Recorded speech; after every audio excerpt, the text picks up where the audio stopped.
Hello there, my friend. Today, this is the first day I'm using a new setup, a new system. So I hope I don't mess it up. We're going to cross fingers, we're going to cross toes, cross arms. I don't know. But we're going to make it through. Welcome back. Thank you very much for being here. My name's Gavin. This is my channel. On this channel, it's a true crime channel, but we like to cut past and through and beyond the fluff and sensationalism of true crime and just get down to the nitty gritty. And that's what I hope we're doing here today. But something has been stuck in my craw. I do have a craw. I think I only have the one, and something is stuck in it. Okay? And that is this whole concept that keyboard warriors, quote unquote, hurt investigations. And of course, we're talking about baby Emmanuel Haro, who sometime between August 5th and August 14th of this month, a 7-month-old little baby went missing. He is presumed dead, and we're gonna talk a little bit about what the investigators have said in regards to home sleuths being detrimental to, not helpful to their investigations. I'm not like hurt or anything, but because I am one of these so-called keyboard warriors, right? I enjoy sleuthing at home. I enjoy working on stuff like this. So I shouldn't be taking this personally, but I think that the investigators are wrong. I, I mm, I shouldn't bury the lead. I think that they are partly wrong. I think they are also partly right, but we're going to get into that. Before we do, head on over with me, will you, to this article. I have to push the right button, this one right here, which is, it was, where am I? Right here. This is the one that I want to do. This is something that I prepared before, but we're going to get to it. This is the one I want to get to. This was written on the 27th, day before yesterday. It came out late, and it's being now passed around in the media starting last night about an interview that Jake Haro did from prison with a reporter. Why on earth he would do a prison interview, I have no idea. But you know who else did one? Rebecca did one. These are, of course, little Emmanuel's parents. But I don't know what they're thinking. Either way, they have been making some comments to the media, and I thought that I would go through this since I was gone yesterday, and we have a little bit of time tonight. Okay, in exclusive jailhouse interview, father of baby Emmanuel says he would tell his missing son, "I love you, buddy." And is that not the most infuriating thing you've ever heard? I'm on police's side on this. I think that Jake Haro killed his son. That is my opinion. I feel like they've got a good case. When the DA said the charges reflect the evidence that we have, I know that sometimes they mess up, but I think they've got a good case here. Anyway, let's read this, okay? Jake Haro said in a jailhouse interview on Wednesday, August 27th, that Riverside County District Attorney Mike Hestron's assertion that Haro's missing 7-month-old son was a victim of long-term abuse was, quote, not true at all, close quote, but Haro declined to discuss what role, if any, he played in Emmanuel's disappearance. Haro, 32, and his wife Rebecca, 41, were charged Tuesday, the 26th, with murder and filing a false police report with bail set at $1 million each. And we went through that. I do have that. Is it handy? The complaint, right? The complaint was, I mean, there's just not a lot in it. It's just that, yeah, Jake Haro, Rebecca Haro, murdered, and filed, false police reports. Okay. But it also shows, up at the top that the bond up here. Okay. Jake Haro said little else about the case in the interview with a Southern California News Group reporter via video hookup at the Larry D. Smith Correctional Facility in Banning. Haro would not say whether he led authorities to the Moreno Valley Badlands on Sunday the 24th, where he was spotted with investigators. He did say he has been, quote, completely cooperative with investigators. I find that hard to believe. Quote, I want to talk about it, but I can't, Haro said, referring to instructions from his attorney. I was told don't do no press. Well, sir, then why the devil are you doing press? Do you understand what the press is? Hello? Goodness sake. Haro wore a red jail jumpsuit, indicating that he is in segregated housing for his protection. He said he had no contact with other inmates. Haro sometimes wiped his face with a white cloth. His eyes appeared to be red. Haro said he attended Banning High, where he played tight end and linebacker on the football team. Congratulations. During the 45-minute interview, Haro said the couple cares about Emmanuel. They attempted to schedule several appointments to inoculate the boy, but one hospital was continually out of vaccines, the dad said. Okay. So no vaccines for the child is basically what we learned there, right? Hey, thank you very much to Susan for the super chat. I want to look, green is working. Thank you very much, Susan. I wanted so much. I've been working on my system, and I think I have fixed the problems that I've been having showing super chats. So thank you very much for that. Wanted to grab it before it went away. Thank you. Okay, going back over here. So yeah, one of the allegations is this child didn't receive any care. There were no well baby checkups or anything like that. He's saying they tried. They tried to get appointments, but hospitals were out of vaccines. Okay, they eventually switched hospitals and had an October 2nd appointment to get Emmanuel his shots. Guys, it's been a long time since we've had a baby, but if I remember correctly, there was the 1 week checkup, there was the 1 month checkup, there was the 3 month checkup, there was the 6 month checkup, there was the 1 year checkup, there's the 2 year checkup. Like, these were just things that we did automatically to make sure that the baby was okay.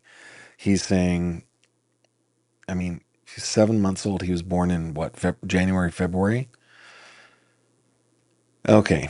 Rebecca Haro claimed that Emmanuel was kidnapped by a man who she said knocked her unconscious in the parking lot of a Big Five sporting goods store in Yucaipa on the 14th, kicking off an investigation and what has become a national story. Haro talked at length about his child cruelty conviction in 2023, which he said prompted investigators to unfairly assume that he killed Emmanuel.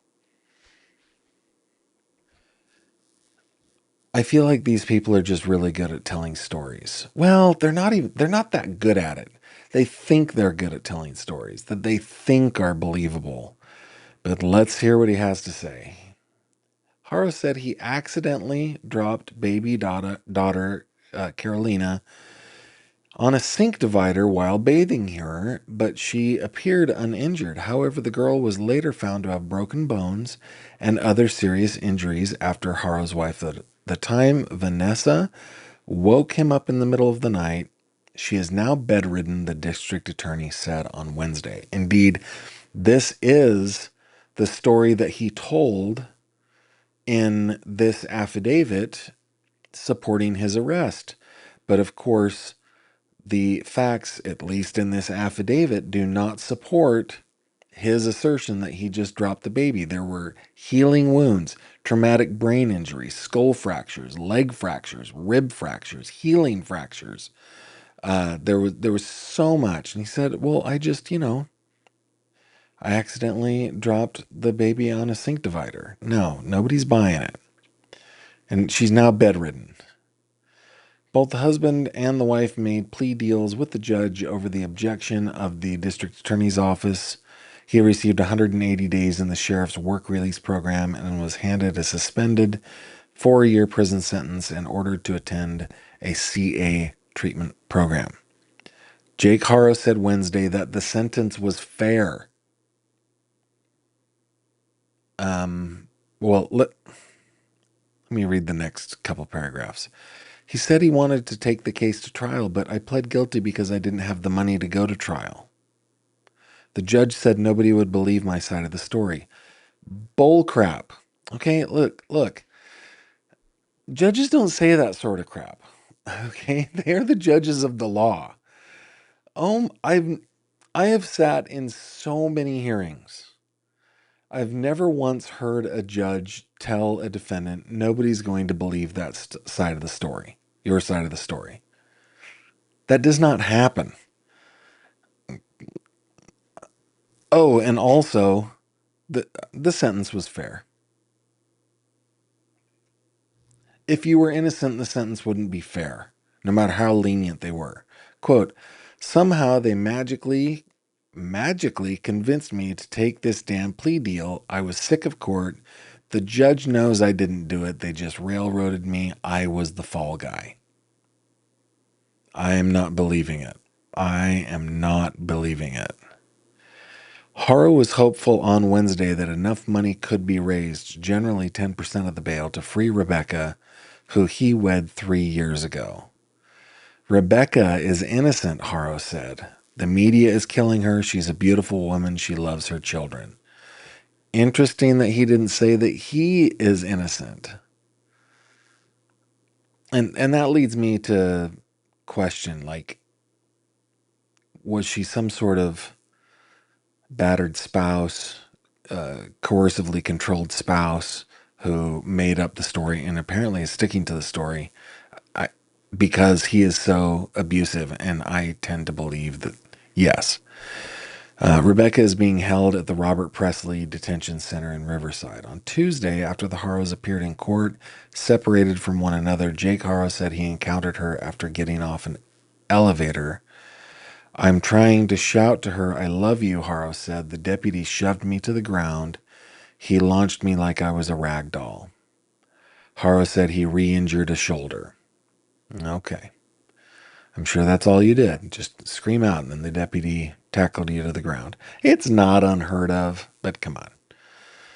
I just have a hard time believing anything that this guy says. I just have a real hard time with it. Okay. The sheriff's department on Wednesday declined to comment on that account. Quote, this investigation will be ongoing for quite some time, said Lieutenant Deidre Vickers. Lieutenant Deidre Vickers said in an email, or Deirdre. I like Deirdre. I like it. It's a good name. We're not going to comment on statements made by the suspect nor provide any details about the investigation. Yeah, but they're going to keep asking. Haro also talked about social media posts from the public that have been highly critical of the Haros. God is with us, he said. The allegations are horrendous, so of course people are going to be riled up. Haro was asked what he would say to baby Emmanuel if he could talk to his boy.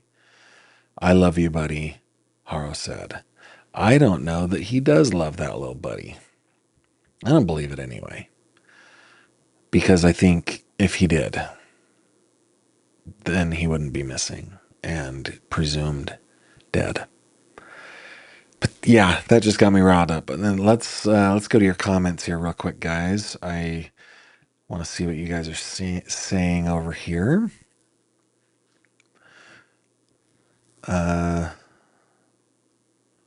Need to refresh this real quick. Give me a second.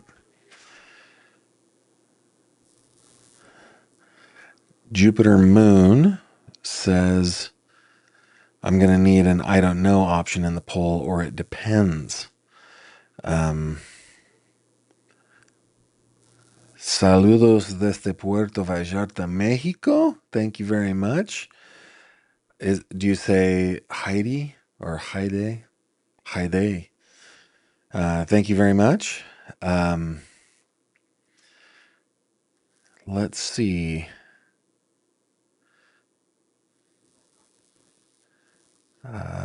Cindy LaHoot says, but you're educated on and how to vet stories and so on and so forth.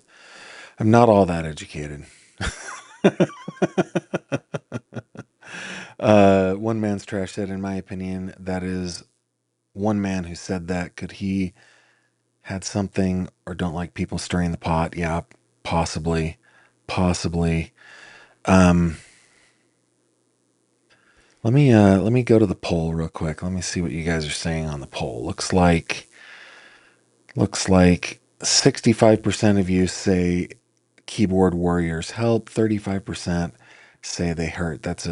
I'll go ahead and end that. So 65-35. Um, Actually, the reality is we're probably all right. Um,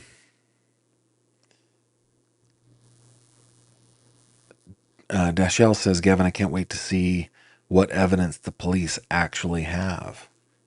I'm looking forward to that as well. One man's trash. Do you have any idea if Emmanuel was born at home? I don't know if he was born at home, but out of our 5 children, we have one that was born at home. He still had 1 week, 1 month, 3 months, 6 months, 1 year, 2 years.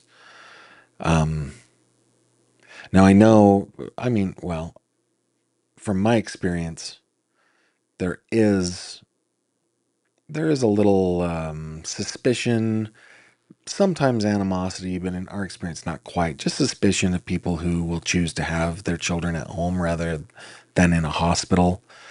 But I don't think that keeps people from keeps healthcare workers from giving you appointments. Um, I am dripping with sarcasm a little bit today. I'm in a good mood. Hey, can I show you something? Uh, what I've been doing at work the last couple of days. Let me bring this over here. I have been at one of my favorite places in the world, which is the airport. These are some of the photos that I took. This is the Clarion County Airport. They have a national STOL competition going on today and tomorrow. STOL is short takeoff and landing, which I think pretty much originated up in Alaska and in Canada. Bush pilots being able to land and take off of like just ridiculously short little places, little islands and rivers and, just like little riverbanks and crazy stuff. And it's turned into a competition. And man, it's been fun um, to go and do this. This plane right here, I actually got to fly in as a passenger. This is a home built, airplane from a national champion. But yeah, it was, so I'm in a good mood because I love aviation and I love everything about aviation. There's a real fraternity slash sorority in, in the hobby. People get along really, really well. And, yeah, I had a good time. I even got one of those yellow Stoll crew shirts to let me walk around and take pictures and video, and I got to fly the drone around while the planes were in the air. I got to follow them and stuff like that, which is a risky thing, but it was. But I got some really good shots, and everybody was professional. We're all good pilots, and we worked together, briefed one another on what we were doing. It was really cool. So announcers. Yeah, Clarion County might be one of the most beautiful places in the world.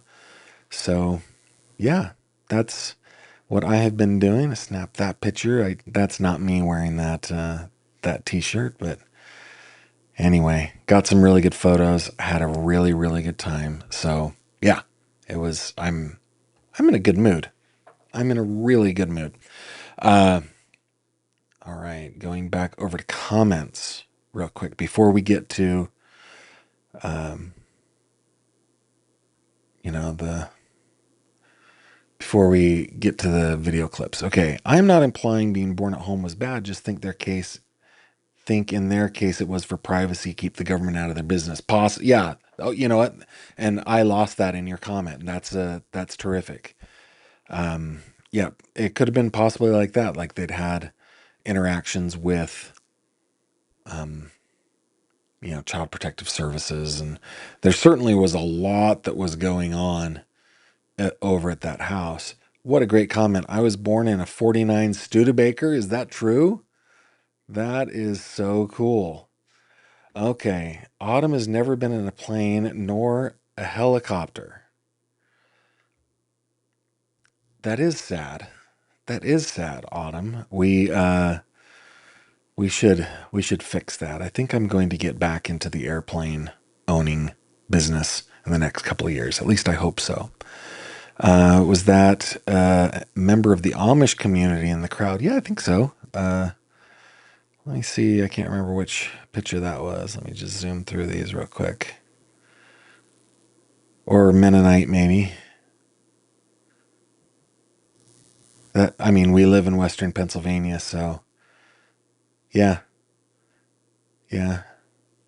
That was he's probably there with a buddy having a good time. It's funny because out here I don't even notice. It's pretty fun. But anyway, okay. All right, let's go back over to where do I want to go? I want to go here. All right.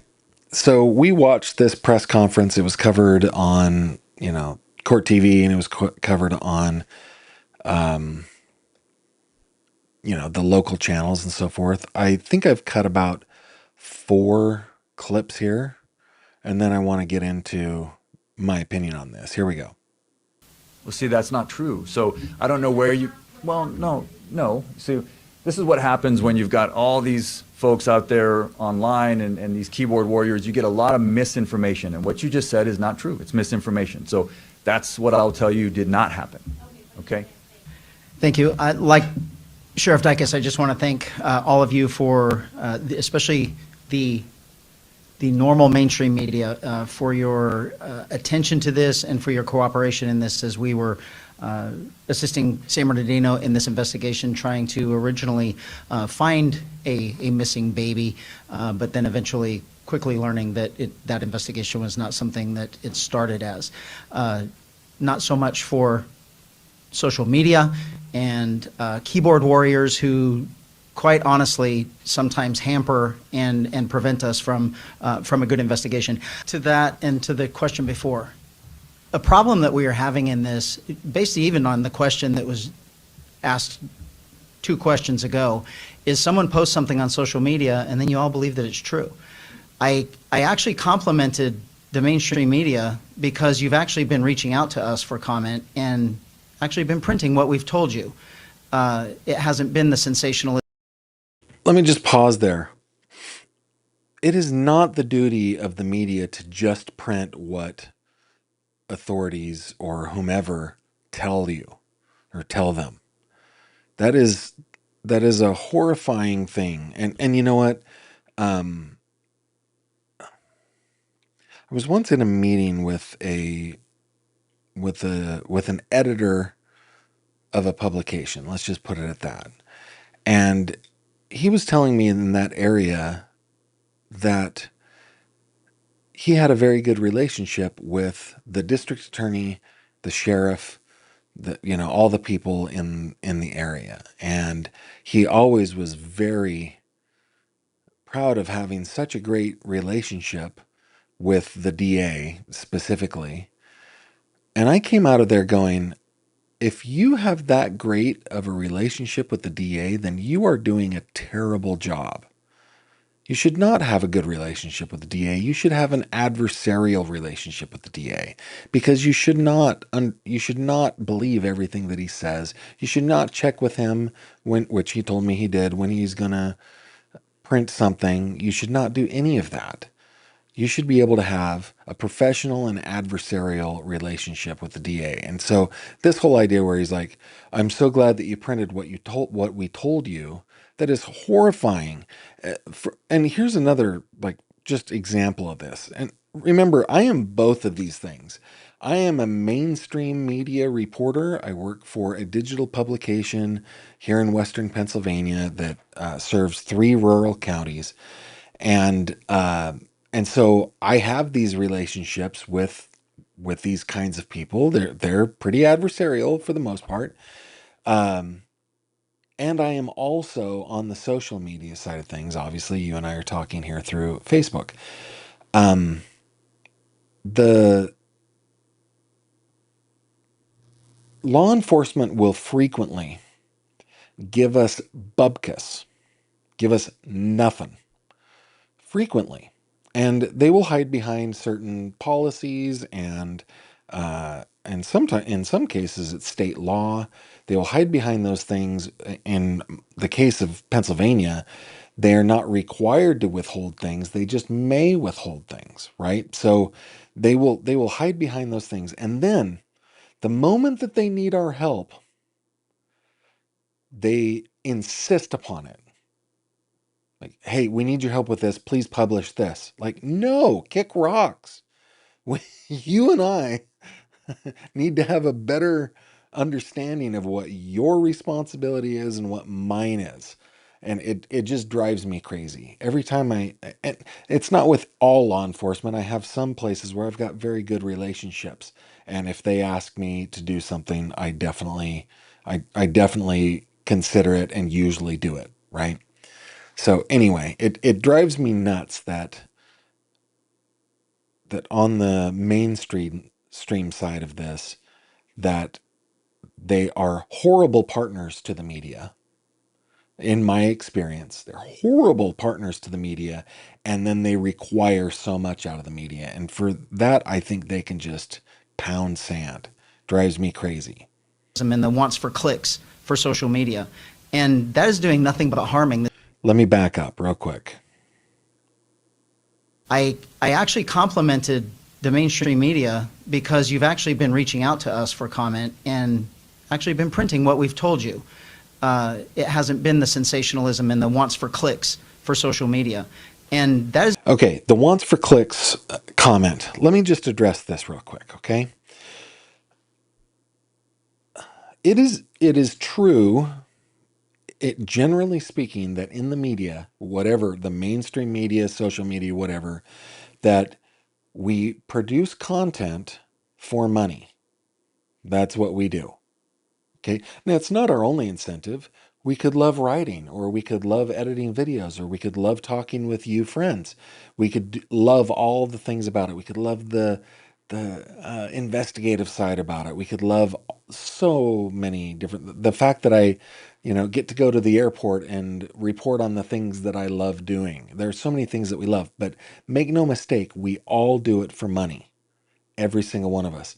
And online, the way that you make money is by getting clicks. Now, for some reason, that is not a good enough reason for some people. That is not a good enough incentive for some people for me and others like me to want to have clicks on my story. Okay. But make no mistake about this. That guy right there, this guy that you're looking at right here with the fancy mustache and the 4 stars on his collar, he does his job for money. That is his primary incentive. Now, he may love serving the community. He may love being the sheriff, the coroner. He may love his guys and girls, or men and women in law enforcement. He may love the investigation. He may love the chase. He may love the fight. He may love all those things. But his primary motivation for doing what he does is money. And the second thing that I will tell you is that he is also, as a sheriff, a politician. He is first a politician and second a law enforcement professional. So this, want for clicks and blah, blah, blah, blah, blah, that kills me because it is the exact same incentive that you, sir, talking to this sheriff right here, it's the exact same incentive that gets you to put on your uniform every day. Okay, back up one more time. hasn't been the sensationalism and the wants for clicks for social media. And that is doing nothing but harming this investigation. And when you form your opinion and come in here and ask questions like that, you're not serving the public in any way. The question way earlier, get some rest. There should be no one out there looking for baby Emmanuel except for us, because all you're going to do is complicate things. Okay, bull crap. Bull crap. Okay? Yeah, we will complicate things for you, but bull crap. There are so many times, so many instances. I mean, it's not even, they're not even few and far between. They are the majority of major crimes go unsolved. You need the help. I'm talking to the sheriff here, right? And we have every right to want to help and indeed to go out and do and search. 100%, 100%. It shouldn't just be them looking for baby Emmanuel. That just give me a break. Give me a freaking break. And we'll get into some specific cases, but that might be the dumbest thing that he said right there. Backing up just a minute. One or out a there second. looking for baby Emmanuel except for us, because all you're going to do is complicate things in the future. That is not all we're going to do is complicate things in the future. One of the things that we might do is complicate things, but it's not all. And the one thing that I emphasize that I want to make it clear here, the reason this is happening relatively quickly and the reason why we got such a handle on this fast is I believe that the Inland Empire is served better by their two sheriff's offices than any place in the state. Well, congratulations. And this He's a particular politician who loves case his area. doubled its efforts. So instead of having 4,500 people looking for baby Emmanuel, you had 9,000. And so how did And bullcrap, you did not have 4,500 people looking for baby Emmanuel. That's a lie. That is a blatant lie. If your staff is 4,500 people, if your sheriff's department is 4,500 people, and you are all looking for Emmanuel Haro, then how many other things are falling through the cracks? That is a bald-faced lie. we get all of this information? It's called investigation. And we have two entire departments doing nothing but sifting through evidence, searching for evidence, trying to figure out what happened, who was responsible, and how we're going to successfully prosecute it. And misinformation, lies, and purposeful misdirection is going to do nothing but harm this investigation. Okay, that part is true. That part is true. If people are purposefully lying, if they're purposefully misdirecting, if they are purposefully giving bad information, yeah, that they should not be doing that. And indeed, that can be considered a crime that they can prosecute. And they could do that. And I am begging all of you with cameras out here, don't be a part of it. If you are not getting information from his office or my office, you are doing our public an unbelievable disservice. Incorrect.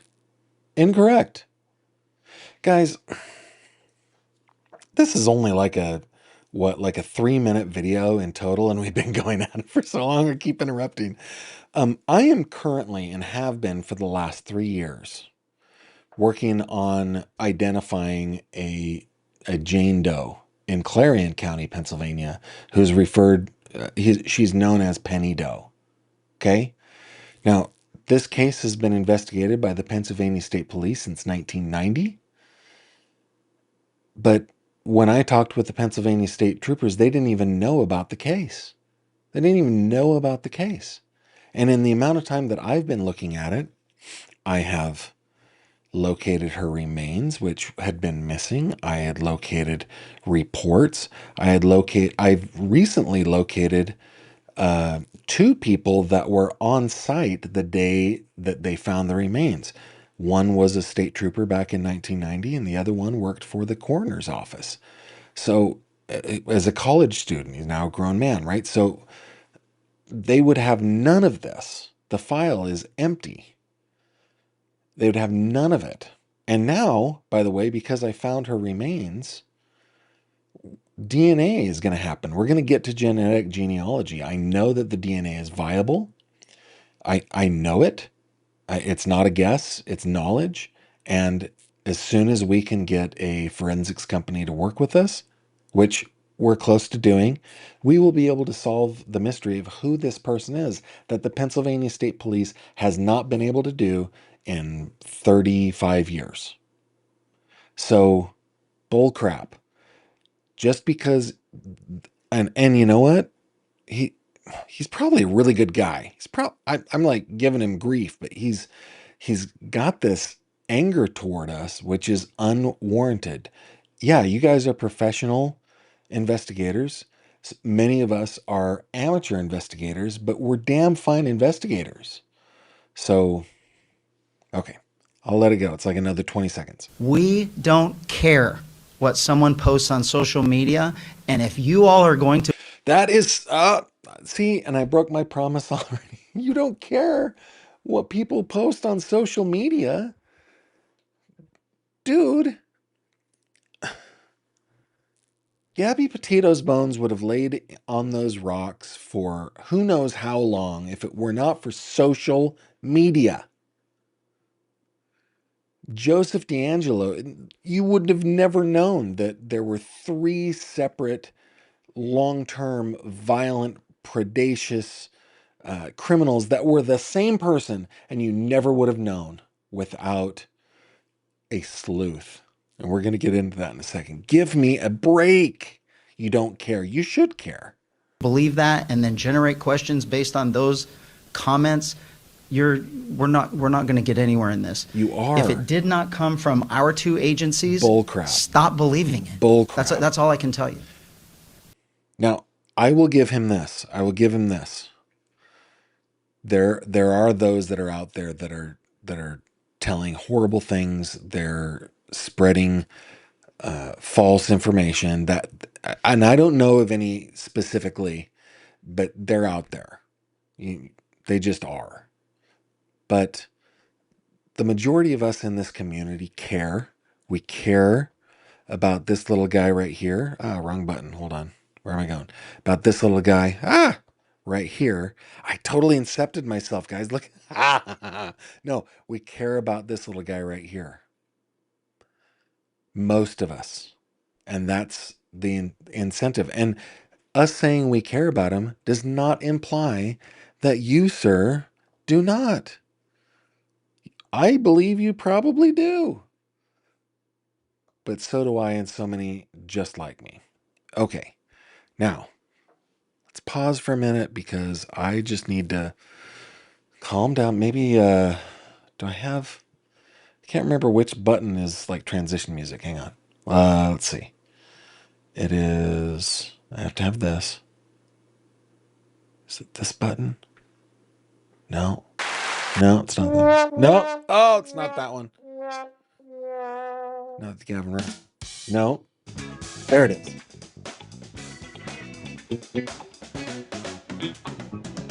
Okay, that's my transition music. Makes me feel better. All right, let's go over to your comments here real quick. Get it all refreshified, and here we go. Dashell says, is it just me or is the DA a little too overly sensitive? Makes me suspicious. Yeah, they're a little overly sensitive. And you know what? One of the reasons they might be is because they are under the spotlight of a national case, a case of national importance or a case that is in the national zeitgeist, and they're probably uncomfortable with that. They're probably uncomfortable having so many people, looking at them. Kaz says Yosemite Sam. Reminds me of Yosemite Sam. That's funny. Darlene says, Gavin, to me, social media is TikTok, Facebook, some YouTube channels, not you, Hillbilly Crime, etc. Yeah, I'm not taking this personally. The dude is wrong. He's just wrong. And on TikTok, on Facebook, on some YouTube channels, there's misinformation for sure. 100%. And yeah, those are good examples. Elizabeth and I, we work really, Cheryl and Dale, for example. I've been in touch with Gabrielle over on Gabulosis, Stephanie Harlow. So many of us really, really care. Let's see.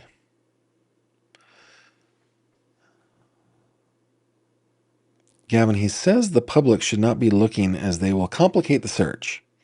Yet Fred and Sheila McCoy, Hatfield and McCoy Museum YouTube channel were the ones who found Joseph Couch's body, not the KSP. That's terrific. In fact, that might be one that is that one that I prepared? Hang on just a second.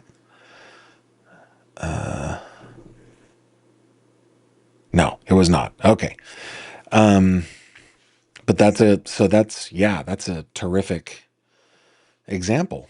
That's a perfect example, right? So good. Cindy. Where's Cindy from, everybody? Do you know Cindy? Do you know where she's from? Ah, yes. She's from sunny South Florida. Rub it in our faces, Cindy. Gavin, it frosts my nerves when they do this, introducing each person involved in the investigation like it's an award show, then to say they didn't need our eyes and ears to help find the missing and the or wanted. Yeah. Okay. Well, one of the reasons I mean, you're not wrong, but there's one of the reasons that they do that is for the media to be able to know who it is that's speaking. They will of course, they could just pass it out, right? It does feel like that sometimes. I would like to introduce my partner from the FBI, Special Agent Jane Goodall, whatever, you know. Yeah, that does feel that way sometimes. The reason that they're supposed to do that is just so that the media knows who's speaking. That's pretty funny. That's funny. Uh, Autumn says, I feel you are the news. You tell us facts. I do my best. Promise Roads, do you ever worry about retaliation for your work cases? I live near where Missy Beavers was murdered and have wanted to look deeper into it, but I am nervous because the murderer has not been found. Um, wow, what a good probing question. I have an answer for it. Needed to wet the old whistle before I answered it. There have been some cases that I have been worried about it. When I was working on the Amanda Winkowski case and I got to know the suspect, he is a scary dude. And even at you know, my size, I'm 6'2", you know, I've always been kind of, well, not always, but since I've been an adult, I've been a big man.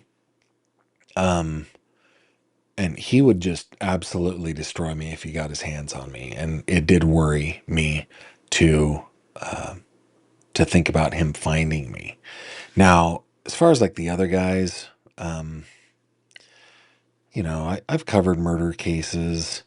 I've covered some pretty violent things. The vast majority of those guys are not scary people. They're weaklings that preyed on somebody weaker, usually. There is I write a lot of stories every day. I write up some criminal complaints. I usually do 3 a day. I usually write up some, yeah, several things like that. It's possible, especially since we live in a small place, that people could find me and do something. But the thing about Western Pennsylvania that everybody understands is that we're all armed, all of us, and we're all trained and practiced. So, you know, with the exception of like drug induced things, people who are thinking rationally don't think in terms of, you know, of like breaking into a house and harming somebody because of what he wrote in the paper. They would get shot. That's what would happen to them, and I think everybody understands it. So I don't worry about it all that much. No. Good question.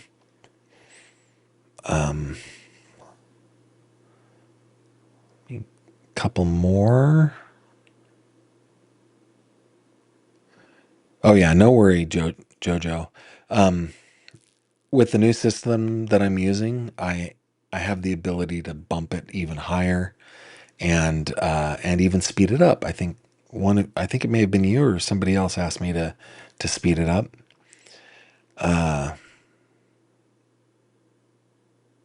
Okay, I'm gonna skip that one because it's politically charged. I try to stay politically neutral here. Redondo Beach, we don't need a license to be a journalist in this country. Just because you're attached to a network doesn't mean you're more or less credible. Yeah, credibility comes from yourself, not from anybody else. And anybody who is writing or recording for a story and is publishing it is is somebody who is a journalist by definition. They're journaling the happenings of their area. You're right. We don't need credentials. We don't need licenses in the States to be a journo. We just are. Okay. Now, couple things I want to, let's see. Let's bring this up. I admittedly did this with the help of ChatGPT, but here are a couple of cases where sleuths helped. Okay. The Golden State Killer is the one that came up. I mean, it was the very first thing that occurred to me. If it were not for Michelle McNamara, sadly, the late Michelle McNamara, there never would have been this combination of the East Area R wordist, the original Night Stalker. There were three cases that they thought were individual people, and it was Michelle McNamara who combined them and started calling him the Golden State Killer. And I've seen police officers say, no, Michelle McNamara did not solve this case. We solved the case of Golden State Killer. And they would use Golden State. But the fact that nobody ever called him the Golden State Killer before Michelle McNamara is an indication that they never would have solved it if it weren't for Michelle McNamara. And of course, we can give tons and tons of credit to the investigators, the forensics folks. Paul Holes played a big part in that, in doing the genetic genealogy to bring Mr. D'Angelo to justice. Gabby Petito. Gabby Petito is a perfect example. And in that case, it wasn't only Gabby Petito's parents, the Petitos and the Schmidts, that wanted people's help. It was the FBI that was like, yeah, give us more, give us more. And people reported on TikTok that they witnessed an altercation at the restaurant, that they saw the van at the dispersed camping area, and there were so many things that led investigators along to the point where they found Gabby's remains, and ultimately Brian Laundrie went and did what he did. But without web sleuths, I think they may have been able to solve that case, but it would have been by accident. It would have been just by accident. Somebody out hiking and going, oh, these look human. Call in the, call in the cavalry. So that's a good one. Grateful Doe from 2015. Okay, there was an unidentified crash victim in 1995 called Grateful Doe because he had ticket stubs with him, like Grateful Dead ticket stubs. And he was later identified by Reddit sleuths and Facebook sleuths by circulating his photo online, and his family recognized him. If it was not for Redditors and Facebook folks, that would have gone on unsolved forever. 2018, Lyle Stevick. For 17 years, the man only known as Lyle Stevick was unidentified. Online forums like Web Sleuths kept the case active, sharing details and theories until DNA confirmation revealed his identity. Elisa Lam. Now, this is kind of a weird one, but I think the Elisa Lam case, it was only the pressure that came down from online sleuths that made investigators really, really look into it.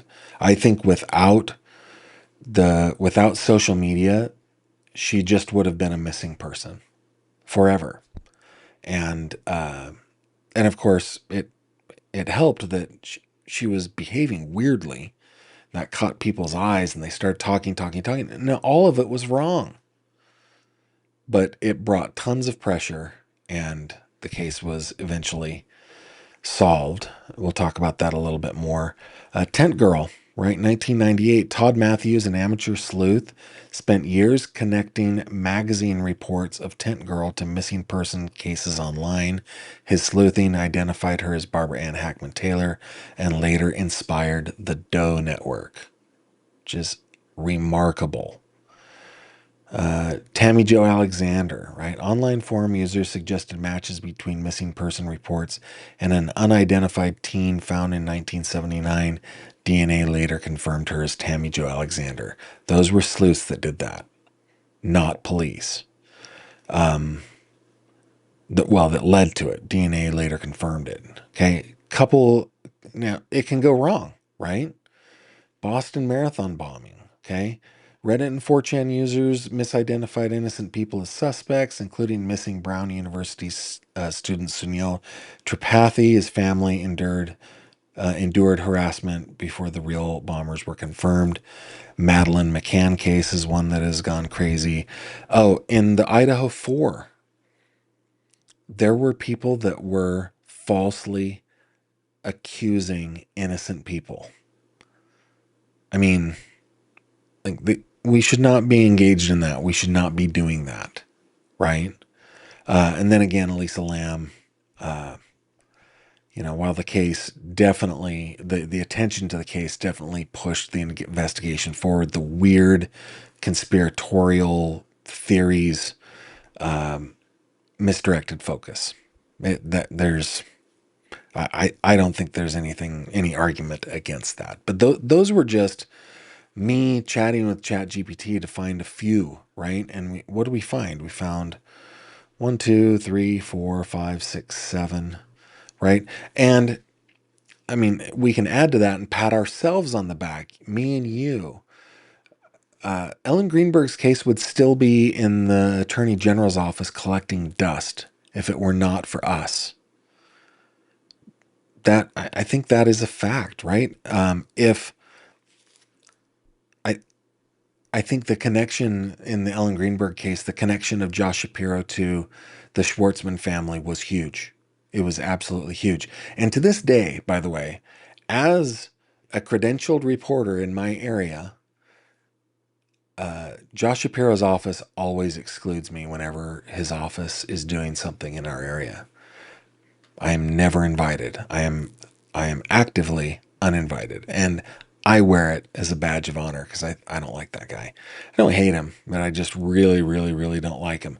Another one, Amanda Winkowski. Getting back to that one, it was us working through all the documents and talking with other witnesses to find out that the metabolite, the 6-monotacetylmorphine that should have been in her body if she died the way that the ME said she did, it would be there, and it was missing.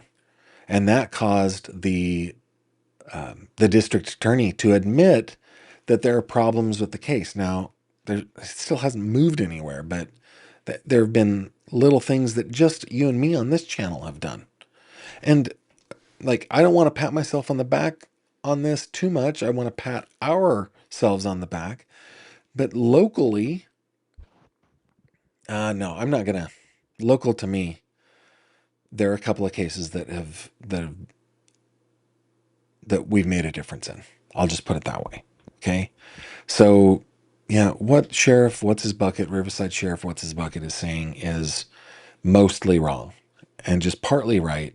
And he's just a little butthurt about it. And I mean, I guess he can be butthurt about it. A couple more comments before we go. Jojo, I just haven't had time to, first off, the media has said that they've gotten a bunch of court documents, but I haven't been able to get them yet. So rather than just report on what the Canadian media is reporting, I've been actively with my volunteers looking for those actual documents. Yeah. Let's see. What is her name again? Penny Doe is what she goes by. Autumn, if you can just do a quick search on Explore Clarion or Explore Venango for Penny Doe, you could paste the link in. I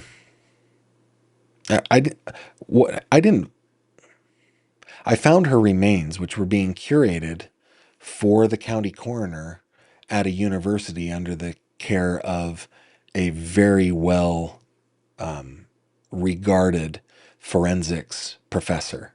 He had them. He had to think about it, but he had them. And then we did the full like bones thing, laid out on a table looking at the remains and everything, and we were able to extract DNA from it. But yeah, you maybe Autumn would be able to find that while you know what? I don't need to give Autumn extra work, guys. Autumn does enough work. In fact, let me bring this up. If you go over to my website and click on support me, scroll down to the bottom, and if you're up to it, if you feel like it, no guilt. This is just an invitation, but buy Autumn a coffee because she does so much for us. But if we just go to like Penny Doe site, exploreclarion.com. Yeah, this is it.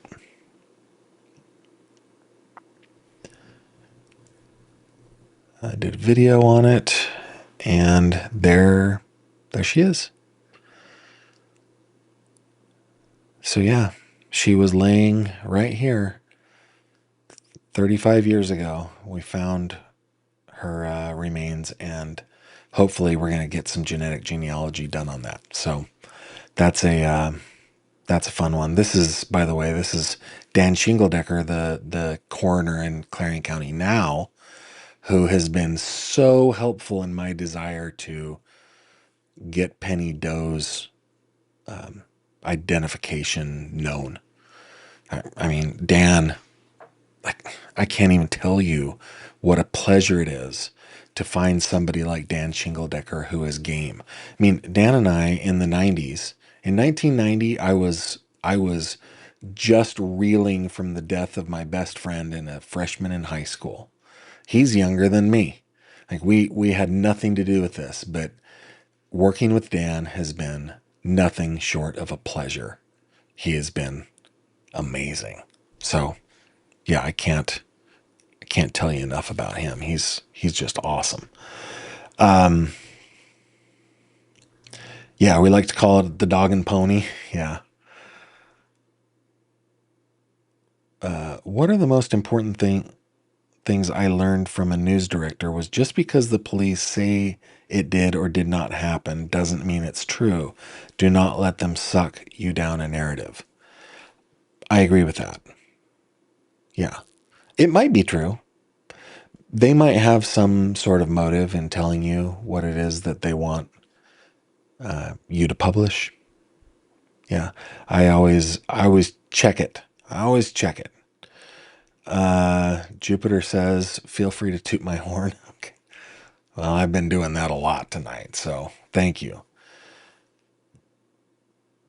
Yeah, I answered that one. Yolanda says, since Jake is on probation and has a suspended sentence in his prior case, will that sentence be added to the next if when found guilty this time?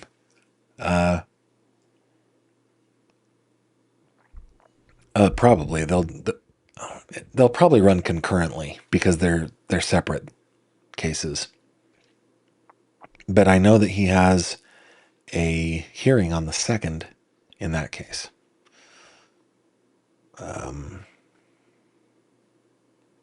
Dave says, take a look at Hatfield and McCoy Museum, aka FS Investigates. Fred and Sheila were involved with little Jaden in, I don't know how to say that, County, Kentucky, currently investigating Sebastian Rogers of Hendersonville, Kentucky. I will check them out.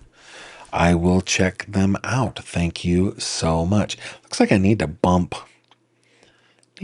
this up just a little bit on those long. It doesn't want to let me do it. Oh, because I'm on the wrong one. Let's see. We're going to just bump that up while I've got you guys here. Yeah. And I think I'm going to have to switch these panes around because when I look at my monitor, it looks like I'm looking off the side thing. I'm going to get it figured out, but I like the new system. I think it's working out. This is my first time doing it. It's easier to do. So I'm pretty glad about it. All right, guys. Well, this weekend is Memorial Day weekend. So those of you who celebrate it here in the US, I hope you have a terrific Memorial Day. I hope this whole weekend is terrific for you. My plan is to go back out to the Clarion County Airport, which is quite a bit of a drive. I've been going back and forth the last couple of days, one more tomorrow. But gonna go check out the National Stoll event. On Saturday evening, I am hoping to have a one-on-one, face-to-face interview with a crime victim here. Well, it's not in my county, it's in a different county, but here in Western Pennsylvania for my day job. Hopefully that works out. And then Sunday and Monday, Sunday, we're going to go visit my in-laws who are in Ohio. And Monday, I think we're just going to take a big, deep breather and call it a vacation. I think that's what we're going to do. I am so glad that you joined me tonight. Glad that we were able to be together. I wish you a wonderful and happy Labor Day. And we will see one another once again on Tuesday. I was about to say Monday, but I think I'm going to take Monday off, so we will see each other on Tuesday. Until then, I bid you adieu. Take care of yourselves. Good night. Thank you very much for watching this video. If you liked what you saw, please consider subscribing. And if you have any questions or comments, please leave them below.